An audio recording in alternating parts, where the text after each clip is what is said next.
Good day, this is Jay McCluskey, and it's great to have you back for another one of our sessions in Deuteronomy. Today we're looking at Deuteronomy chapter 7 in a lesson that I call Separation and Blessing. And I hope that you do have a copy of the listening guide. You can download it from the front page of our church website, www.northclevelandbaptist.org, or contact the church office and we'll be happy to supply you with this or a full slate of the listening guides and outlines that we pass along together. We talked a little about separation. Boy, it's in a couple of different ways here.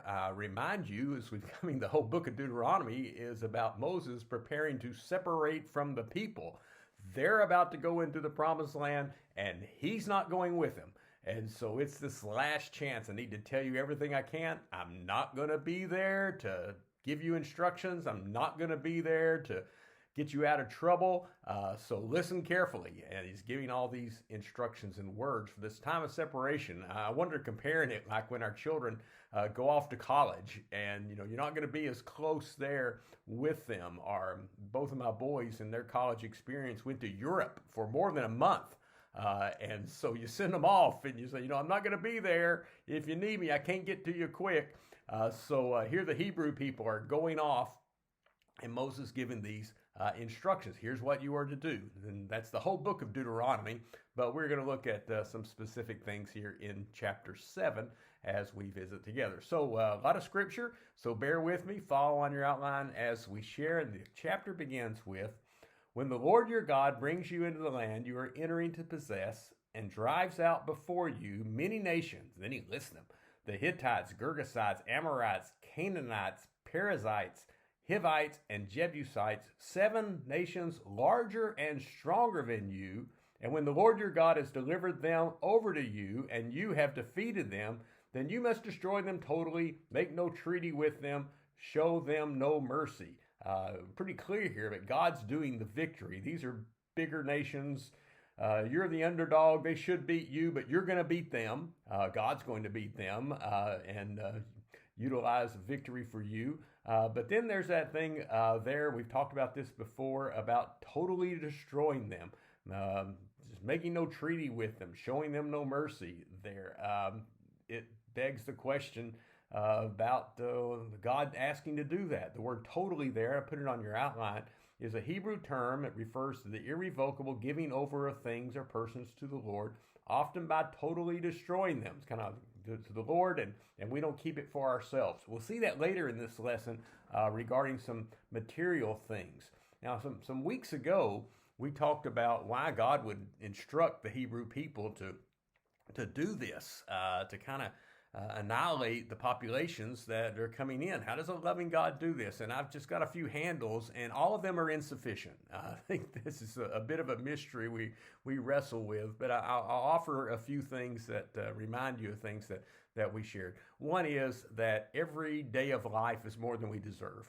You get one heartbeat, you get one breath, you're already the recipient of the grace of God. So no matter how long you live, and we're sad and it's tragic when it's a short time, but just to recognize it's all more than anybody might deserve.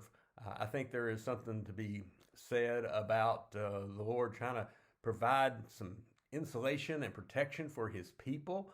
They are not children themselves, they're adults, but they're childlike in their faith. And, when you have small children over to your house, what do? Well, you start putting away the dangerous things, that could hurt them. You hide the knives and sharp objects, and you put little plastic doodads in all the electrical outlets, and you make sure any of the pharmaceuticals that you might have, prescription medicines, you put out of the way in case they're confused as kids and think it's candy.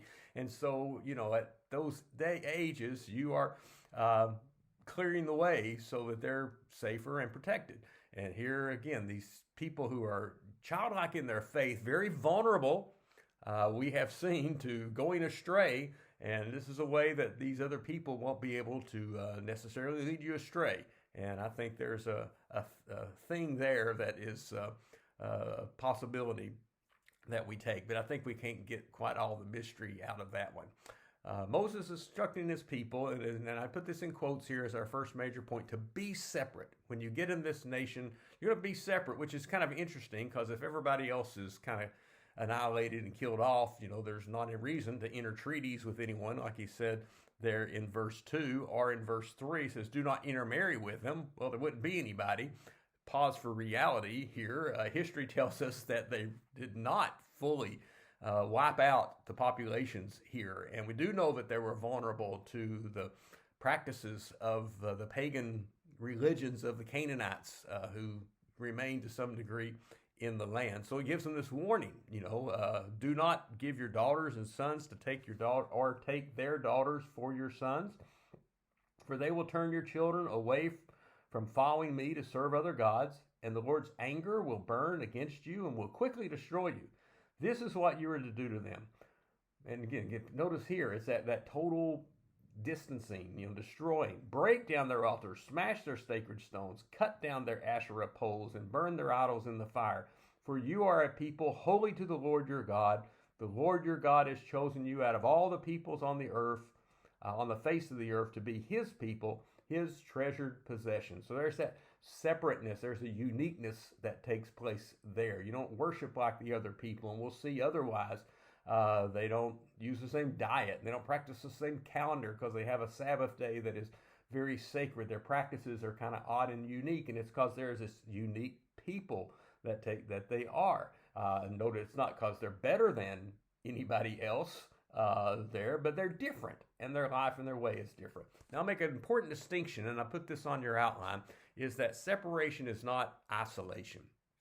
To be separate from the world around us is not to be isolating ourselves in little holy huddles and our own Christian version of things and not be out into the world. Jesus taught us to be the salt of the earth and the light of the world. And how can we be salt and light if we're isolated and not touching the world that needs the flavoring and the lighting of the gospel that would take place? And so just to note that there can be separate but not isolation. A couple weeks ago, I baptized a young man in our church named Anthony, and I found out in a little research preparing for that there was a person in Christian history, 200 or 300 years after Jesus lived, whose name is known as Anthony the Great, and he's thought to be the first monk, and dedicated his life to isolation and prayer of the Lord, and would be what sometimes are called the Desert Fathers, would go off in isolation by himself, just me and God in prayer. And there are those who may be called to do that, but I think that's the exception. I think primarily it is to go into the world and to try to be influential in a positive way into the world. Look what I wrote about Jesus. Notice in Matthew it says that Jesus was a friend of publicans and sinners, so he is among them. But in Hebrews, in his character, it says Jesus was holy, harmless, undefiled, set apart from sinners. Now that's not distance. He was among them, of course, but he was different. And so that's that part of separation that we have. There's an adage you may have heard that I'll put here on our outline that says, there's everything right about a boat being in the water, and there is everything wrong about water being in the boat. You don't want water in the boat. So Christians, we're the boat in the water. That's good. But when the water starts getting into the boat, that can be trouble. And God's warning them about that. Destroy the altars, the reminders, the expectations of loyalty to those other things. We have some practices sometimes that we just got to get away from things in order for us not to be vulnerable to them. We don't want, if you have trouble spending, you get rid of your credit card. If you have perhaps an addiction to something or you're vulnerable to that, then you may not have the cigarettes or alcohol or something that is away. There can be toxic relationships. These are things, that the separation that takes place, but not necessarily the isolation. The next is that separation means blessing. If we do these things, there's some positive things that are a result of it. And the first one, maybe the one we neglect the most, but it's the most significant, is the blessing of gracious identification. It's just that God had picked these people not because they were better than anybody else, not because they were stronger than anybody else, not because they were the best champions of something, but because of their weakness, that just God's providential love for them. The Lord did not set his affection on you or choose you because you were more numerous than other people, for you were the fewest of all people.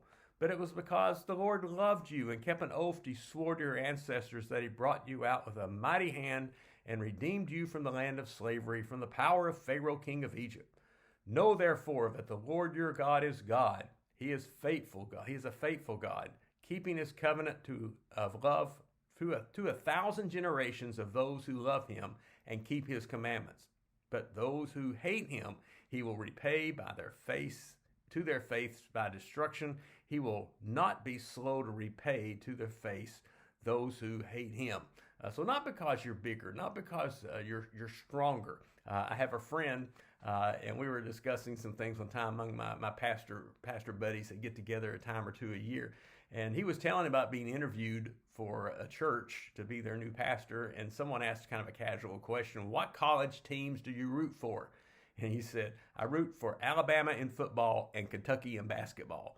And all the rest of us in the room said, you can't do that. You can't just pick and choose the teams that are best in different sports. You can choose a school and you're loyal to it across the board. And we give them a hard time now because of that, because whoever's the champion, we say that's his favorite team. So right now we would say, his favorite teams, the Atlanta Braves, the Milwaukee Bucks, the Tampa Bay Buccaneers, all champions, the standing champions of those particular sports. So it's not because you're the best.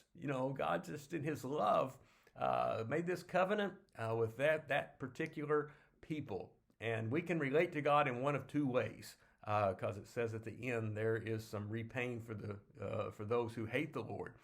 We can operate on grace, get what we don't deserve. We don't merit the goodness of God. We don't merit the kindness of God, even our first breath and our first heartbeat, certainly our eternity. Or we can say, well, I just want justice. Give me what I deserve, God, and repay to their face by destruction. Then you don't want justice. All have sinned and fall short of the glory of God, and his gracious identification. That is the blessing that just God, because he loves, has elected to love us. And now we see also the blessing of obedience. You've been the recipient of God's grace. He's chosen you, identified you, not because of your merit, just because of his gracious love. What a great privilege, but that privilege comes with some responsibilities that are expected. And so we'll see if you carry out those responsibilities, then there are certain blessings that it comes. He says, take care to follow the commands and decrees and laws I give you today. And if you do, then starting at verse 12, I want you to note the blessings that come. If you pay attention to these laws and are careful to follow them, then the Lord your God will keep his covenant of love with you as he swore to your ancestors. He will love you and bless you and increase your numbers. He will bless the fruit of your womb and the crops of your land, your grain, new wine, and olive oil, the calves of your herd and the lambs of your flocks in the land he swore to your ancestors to give you. You will be blessed more than any other people. None of your men or women will be childless, nor any of your livestock will be without young. And I'm going to pause there for a moment just to say this is this blessing of fruitfulness for your own children and your population, but also your crops are going to be fruitful. Your livestock are going to be fruitful. The pagan god that the Hebrews tended to be most vulnerable to worshiping was Baal, and his female associate named Asherah. That name appeared a few verses back. And the idea was if you could get Baal and Asherah happy in this pagan religion, then the rain would fall and the ground would be fruitful and there would be bumper crops and be everything, the fruitfulness of childbearing, the fruitfulness of crops, fruitfulness of the livestock. But God said that doesn't have to do with them, it has to do with me. He's the author and bringer. And so there's that blessing of fruitfulness. It also says, we go back now at verse 15, the Lord will keep you free from every disease. He will not inflict on you the horrible diseases you knew in Egypt, but he will inflict them on all who hate you. You must destroy all the people the Lord your God gives to you. Do not look on them with pity. Do not serve their gods, for that will be a snare to you. You can fall into their patterns. You are supposed to be separate, which means different, not isolated, but separate. What were the Hebrew people remembered then and to some degree now for being separate? What were the laws that he said? Pay attention to the laws and follow them. We remember that they had dietary laws. A kosher diet is a pretty healthy diet that would be different from the cultures around them of what they ate. What's going to help you be freer from disease and healthier? Well, one of the first things you address is, what are you eating? What's your diet? We find in the Hebrew practice that cleanliness is important. There's a lot of ritual and otherwise washings that would take place. Your hygiene, better health, very practical thing. The remembering of the Sabbath day. Your body needs a time to rest, and you just can't be going all the time. You got to have some downtime, and so that is a part of the strict observance of the Hebrew faith. And so you're going to do better. So just kind of almost these natural things that fall into place as God gives his laws, that there will be blessings that will come their way. Then we have the next part, the promises from the Lord. Obedience requires faith depending upon the promises of God. And I make a note there that Israel wasn't operating on what the world calls blind faith. Sometimes blind faith is we just got to trust something. We don't know about it. We don't know the background. We don't have any history. I asked when I was teaching this, has anybody ever had to trust a stranger who came to their aid? A lot of stories about a flat tire and some good Samaritan, stops and helps change the tire. And you don't know that person. You don't know what their intentions might be or their background may be. You just got to trust the stranger. There's times like that we just have to take that blind faith. But this isn't blind faith. They had a history with the Lord. God had been, here's the first point, faithful in the past. You may say to yourselves, these nations are stronger than we are. How can we drive them out? That's what their parents had said at Kadesh Barnea 40 years before. They're too big for us. We can't drive them out. But Moses says, do not be afraid. Remember well what the Lord your God did to Egypt and Pharaoh and all in Egypt. You saw with your own eyes the great trials, the signs and wonders, the mighty hand and outstretched arm with which the Lord your God brought you out.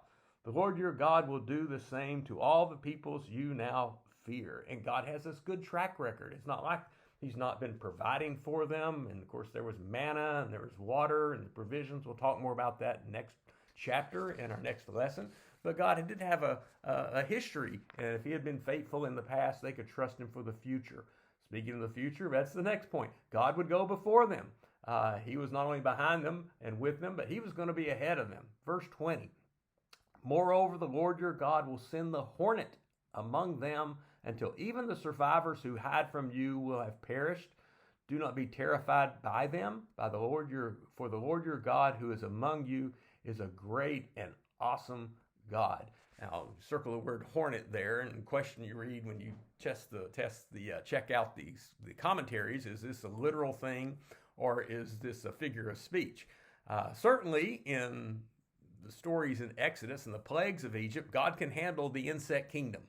He can send locusts and he can send gnats and flies and whatever is needed. He can send hornets there, and boy, a swarm of hornets come through, they can do some serious damage.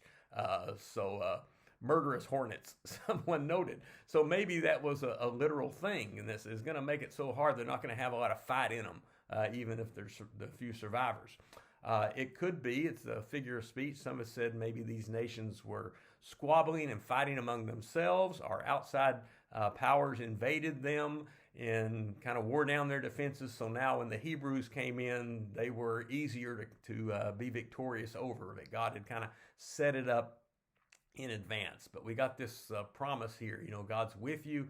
He's also going before you to take care of things. We close our services this year saying the Great Commission. Jesus says, "Lo, I am with you always." And so here, that's a reality. It's a promise that it's a reality. God is with us always, in the past and the present, even in working toward the future. Speaking of the timeline, we come to the next point, and that God has a timeline for the conquest. And guess what? God's timeline isn't probably what their timeline would they have wanted it to be. So the Lord your God will drive out those nations before you little by little. And I would say, come on, God, can't you just do it all at once? You're capable of doing that. Just wipe them out all at once. But he got reasons. You will not be allowed to eliminate them all at once, or the wild animals will multiply around you. So I'm not sure of how things fall into place, but that would be bad. God sees something about the wild animals and the danger that would be. But the Lord your God will deliver them over to you, throwing them into great confusion until they are destroyed. And in the book of Joshua, it tells us it was a 7-year process before eventually the boundaries of the Hebrew people of Israel were set and established. So it didn't happen all the way. And it's just a reminder to me, I have to be willing to yield my timeline for the Lord's timeline in my time, little by little at times when I would rather it be quick. We live in an instantaneous world. We can get instant information. We can communicate pretty instantly. We can get things quickly. We can get things delivered quickly. We like that. We like the convenience of that. But a reminder, sometimes God's timeline is a slow thing. Some things just take time. Getting a college education is something that's going to take, little by little, test by test, class by class. And I tell the incoming college students, my advice is go to class. It's hard to fail if you go to class, and just don't quit. If you just don't quit, hang in there and don't quit. The easiest way to fail is to quit. So just to stay in there with God's timing that we on things with persistence. And then third and last, God expects the nation to obey him. Just as God's going to do his work. He will give their kings into your hands. You will wipe out their names under heaven. No one will be able to stand up against you. You will destroy them. The image of their gods you are to burn in the fire. Do not covet the silver and gold on them, and do not take it for yourselves, or you will be ensnared by it. For it is detestable to the Lord your God. Do not bring a detestable thing into your house, or you like it will be set apart for destruction. Regard it as a vile and utterly detest it, for it is set apart for destruction. The last of the 10 Commandments. We look back at chapter 5 at the 10 Commandments. The 10th commandment is about coveting, wanting something someone else has. Remember using your hands to remember 10 Commandments, and coveting was the gimmies. Gimme, gimme, gimme. And you see some things, and this is something we're all vulnerable to. Something of value, something attractive there. You see silver and gold in the idol. Boy, it'd be great to have this for ourselves. God says, no, don't be caught up in that. We find out that the first city that they occupy is the famous Battle of Jericho. Joshua fought the Battle of Jericho, and one of the people in that battle was a man named Achan. And Achan sees some gold, and he takes some of it for himself. And it was told not to. You're not supposed to have this. This is all for the Lord, part of the dedication. But in the greed, he kept it for himself, and there were consequences that came. And so he expects us to obey him. And one of the things... like the old song, I'd rather have Jesus than silver and gold. And one of the things that can stand in the way of our spirituality, our growth, our love for the Lord is to love things more than we love him. And Jesus says you cannot love both God and mammon. And so be careful and cautious about that thing. It's one of the ways that we show that that doesn't have control of us, that God ultimately has control of us. As we grow in grace, we learn to love and enjoy what pleases God and despise and hate what displeases God. So I ask you here as we finish, why are we doing what we are doing? And why do we live? Why do we make the choices we make? Well, one is to please ourselves. It's just about me. That's the way some agendas can be. What do I want? What's good for me? What brings me pleasure? What works for me? If I want it, I'll take it. It's all about me. Another is, and it's kind of a different version of the same thing, to impress the world, because you want to be thought as successful, you want to be looked at as favorable, popular, fame, whatever it may be. And so this will be impressive. So I really wouldn't normally do this for myself, but I know that it's going to give me that fame or that respect or something, that would be there. But the last is the good reason. Is it out of the love of God? Chapter 6, our last study, we had back in chapter 6, we had the Shema. And remember that the Shema was love the Lord your God with all your heart and your soul and your strength, with all that you have. That's the motivation that we have. That's God's motivation to be in relationship with us. He just said it's not because you were bigger or better than everybody else. It's just God's love for you. And so we love him back. We love him because he first loved us. So our obedience, our devotion, our faith, and our faithfulness to him is out of our love for him. Well, thank you for joining with us in this study. We're going to look next time in chapter 8 about some reminders that Moses grants to the people of things he doesn't want them to forget, things to remember as they're about to depart on this journey without him. I appreciate you sharing with us. Until then, this is Jay McCluskey.